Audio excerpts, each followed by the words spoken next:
Nós sabemos que ele é o câncer mais comum nos homens, né? Depois do câncer de pele, e ele está intimamente relacionado com a idade. Então, ele é um câncer que depende, é muito mais comum em pacientes idosos do que em pacientes jovens. Existem na literatura casos relatados de pacientes com câncer de próstata antes dos 40 anos, mas isso é uma condição mais rara.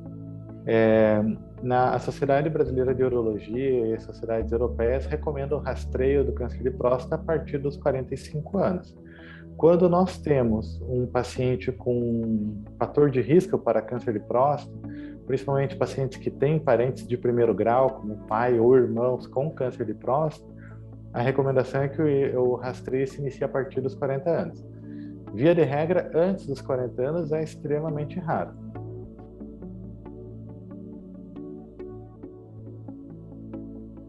Toda a condição de hábitos não saudáveis, né, como alimentação errada, o abuso de álcool, o abuso de alimentos gordurosos e o próprio sedentarismo fazem com que o nosso corpo, o nosso organismo, fique num estado permanente de inflamação, né? A gente chama assim, é um estado inflamatório. Essa inflamação crônica, ela acaba gerando radicais livres e algumas substâncias tóxicas para os nossos órgãos, que podem desencadear infarto, podem desencadear derrames, AVCs, né, e outras doenças. Nós sabemos que as neoplasias, de uma forma geral, elas sofrem influência desse sistema inflamatório crônico, né? Então, o sedentarismo, hábitos não saudáveis são sim alguns fatores de risco que podem agravar ou precipitar um aparecimento de um câncer de próstata mais cedo. Não que isso é um fator determinante, mas ele é um facilitador.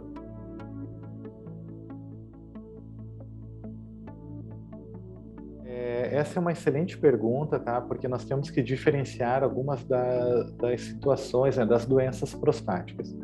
A próstata é um órgão masculino, né, responsável pela produção do líquido seminal, né? Então ele é um órgão reprodutivo e ele pode sofrer algumas doenças, né? Como a prostatite, né, que é a inflamação da próstata, como a hiperplasia prostática, né, que é o crescimento desenfreado da próstata a partir dos 40 anos, que é uma condição benigna, e o próprio câncer de próstata. O câncer de próstata ele não costuma dar sintomas. Por quê? Porque o desenvolvimento da doença ele acontece na parte externa da próstata, né? na parte de fora. Então, ele só vai dar sintomas de compressão da uretra e de dificuldade para urinar se ele estiver no estágio mais avançado. Diferente da hiperplasia ou do crescimento benigno da próstata, que daí é uma doença que se instala mais na parte central da próstata, né? Acaba comprimindo o canal da urina, e aí sim o paciente tem sintomas de esvaziamento vesical, né? Que é essa questão de tentar urinar, o jato sair mais fraco, sensação de que não esvaziou totalmente a bexiga, levantar várias vezes à noite para ir no banheiro porque ele não esvazia adequadamente a bexiga. Então esses são sintomas mais comuns do inchaço do crescimento benigno da próstata.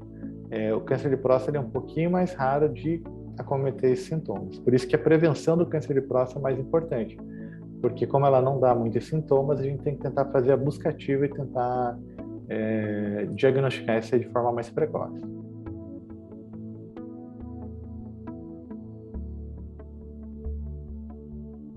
O câncer de próstata ele costuma ser uma doença silenciosa, né?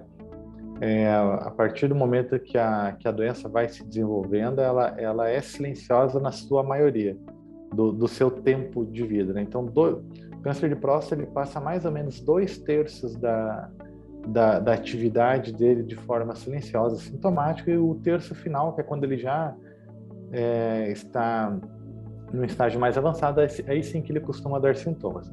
Então, nós podemos ter os sintomas locais do câncer de próstata, né, que às vezes ele pode comprimir o canal da urina e dar esses sintomas de dificuldade de esvaziamento vesical, jato urinário fraco, uma certa irritabilidade na bexiga, né, aquela questão de você ir várias vezes no banheiro, uma certa ardência. Ele pode, às vezes, crescer de causar uma irritação no intestino, né? Então dá às vezes um pouco de diarreia, um pouco de tenesmo fecal. Mas os principais sintomas estão relacionados quando o câncer de próstata causa metástase, né? Ou seja, quando ele se espalha, quando ele atinge outros órgãos, principalmente os ossos. Então, o paciente pode ter dor lombar, fraqueza muscular, dores nos ossos de uma forma geral, entendeu? E aí, muitas vezes, a gente algumas vezes é até o próprio ortopedista que faz o diagnóstico do câncer de próstata e nos encaminha, porque é um paciente com uma dor na coluna, uma dor mais arrastada, acaba indo fazer investigação e encontra uma lesão sugestiva de metástase do câncer de próstata. Via de regra, é uma doença silenciosa, a gente consegue detectar, diagnosticar com exames de sangue como o PSA, auxiliado pelo toque retal, né? Então a gente consegue suspeitar e se a gente tem uma suspeita a gente faz uma biópsia. Mas os sintomas costumam ser numa fase mais tardia da doença.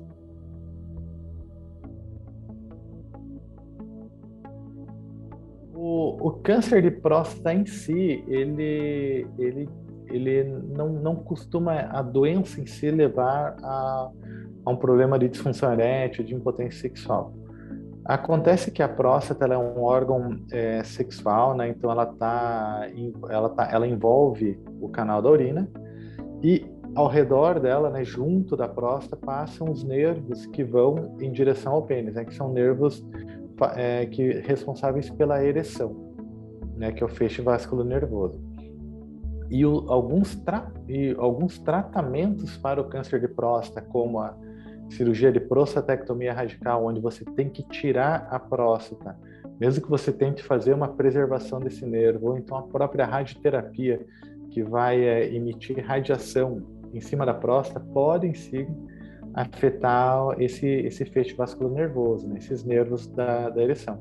Então, normalmente a doença em si não causa um problema de disfunção erétil, mas algumas vezes o tratamento pode deixar como sequela uma impotência sexual. Só para deixar claro que existem vários tratamentos para você fazer uma reabilitação, uma recuperação dessa função sexual. Então, primeiro a gente trata a doença e depois a gente faz um tratamento visando a recuperação, a reabilitação.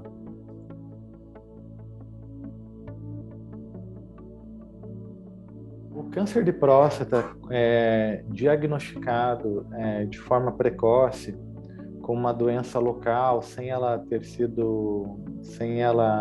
ter causado metástase, o tratamento curativo, né, seja ele a cirurgia, né, ou a radioterapia, muitas vezes tem taxa de sucesso superior a 90%. Então, o melhor tratamento para o câncer de próstata é o seu diagnóstico precoce. Desses pacientes em que você não consegue um tratamento curativo, existem várias linhas de tratamento para segurar o avanço da doença, né, e para que a gente consiga aumentar a expectativa de vida. É comum pacientes com câncer de próstata, tratados adequadamente, conviverem até com a doença, ou seja, aqueles pacientes que você não deu tempo de você chegar a tempo de fazer um tratamento curativo, mas que você faz um tratamento quimioterápico, um tratamento complementar, e esses pacientes teriam uma expectativa de vida muito boa, muito longa, e inclusive vindo a falecer de outras causas, né, como doenças cardíacas, doenças neurológicas, e que não o próprio câncer de próstata. Então, é uma doença que é muito estudada, né? Todo ano surgem medicações e tratamentos novos, né?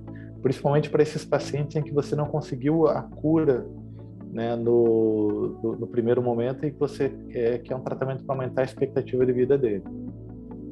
Então, essa é uma informação importante para aquele paciente que fez um diagnóstico um pouco mais tardio e acha que está numa situação desfavorável, que está condenado. Não, a gente sempre é muito claro que existem várias formas de tratamento, e nós temos pacientes que estão com longos anos aí de acompanhamento.